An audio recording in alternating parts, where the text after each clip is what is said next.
Paul writes in the book of Ephesians, I therefore, the prisoner in the Lord, beg you to lead a life worthy of the calling to which you have been called, with all humility and gentleness, with patience, bearing one another in love, making every effort to maintain the unity of the Spirit in the bond of peace.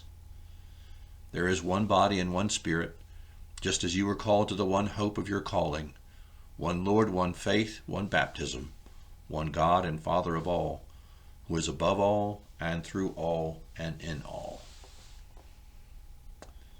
Those words should seem familiar to all of us because the ending of that section is the beginning of our baptismal liturgy in the Episcopal Church. One Lord, one faith, one baptism, one God and Father of all. One body, one Spirit. The idea that we are connected, and not just connected in the local community, but are connected in the worldwide community. We're connected by virtue of God, the God and Father of all, who's above all and through all and in all, Paul tells us. We are all part of the body. We are all part of the faithful followers of God. We are all children of God. And the calling that we are called to includes the effort to maintain the unity of the Spirit in the bond of peace, bearing with one another in love.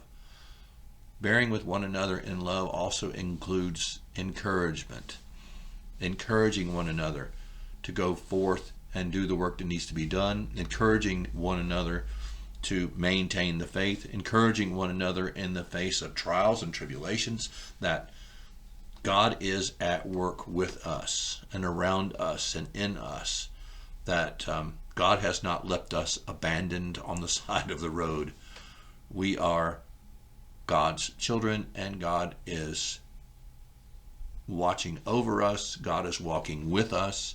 God is dwelling within us. Hebrews says, let us consider how to provoke one another to love and good deeds, not neglecting to meet together as is the habit of some, but encouraging one another, and all the more as you see the day approaching.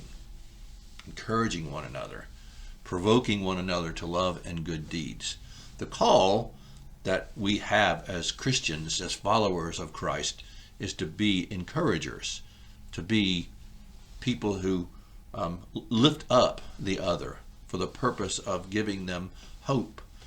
Our faith, our story of Christ is a story of hope, and encouragement is the means by which hope is offered to those who are wrestling with the struggles of life that we all have to deal with day to day.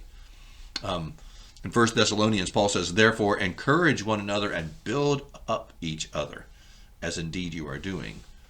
So in the Thessalonian community, they were indeed doing that very thing, encouraging one another and building each other up. How do you build up the other? You recognize them as a valuable person. You recognize them as someone who matters. And in God's eyes, we all matter.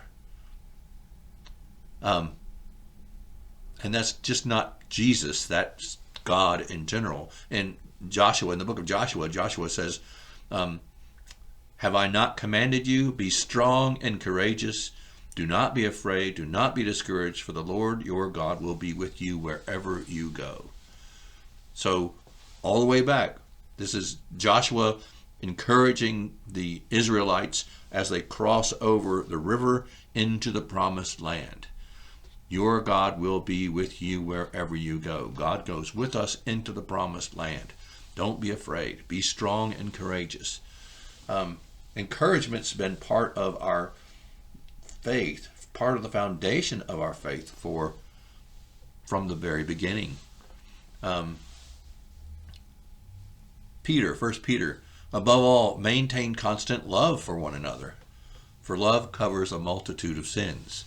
Be hospitable to one another without complaining. Does that mean maybe in the community that Peter's speaking to there was some complaining? And who could believe that there was complaining in a church, for crying out loud? But Be hospitable to one another without complaining. Like good stewards of the manifold grace of God, serve one another with whatever gift each of you has received. Serve one another with whatever gift each of you has received. That's what encouragement's about. We offer ourselves, our talents, our time. As Jesus says in John's Gospel, greater love has no one than this, to lay down one's life for one's friends. And we have a tendency to think of that as being the cross. Jesus dies for us for our sins, etc., etc., etc. But that's just one example of laying down one's life for one's friends. Another example of doing that is when we give our time to another for the sake of encouraging them and lifting them up. We're laying down a piece of our life, because that's all we got is time. And when we give that time away, we are giving that as a gift to the other for the purpose of building up the neighbor. So encouragement is a part of the habits for eternity, one of those habits that we can continue to try and emulate, continue to try and build up within ourselves, so that it's a habit that we can take with us into eternity. I believe that encouragement is something that we'll always need to have and always need to be able to offer. God is with us.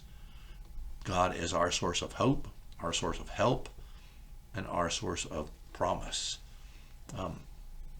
So the encouragement, the word I offer today in the midst of this, as far as encouragement is concerned, that we are willing to be people who encourage one another. We're willing to be people who lift one another up and not tear one another down. That we're willing to be people who make the world a little bit better place because of the way in which we treat others. And we treat others as if, gee whiz, maybe they also are a child of God and loved by God just as much as we are. But yes, I know, each of us wants to be God's favorite. And God is powerful enough to make that happen. Each of us are God's favorite.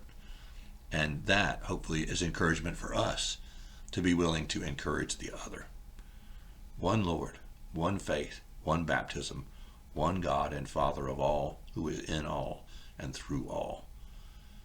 That's encouragement for us, but that's also encouragement for those we encounter each day, every day, knowing that as children of God, the love of God and the grace of God and the essence of God dwells within them and within us, and we act accordingly by God's grace. Blessings to you all. Encourage one another and know that God is with us in the midst of everything. Blessings.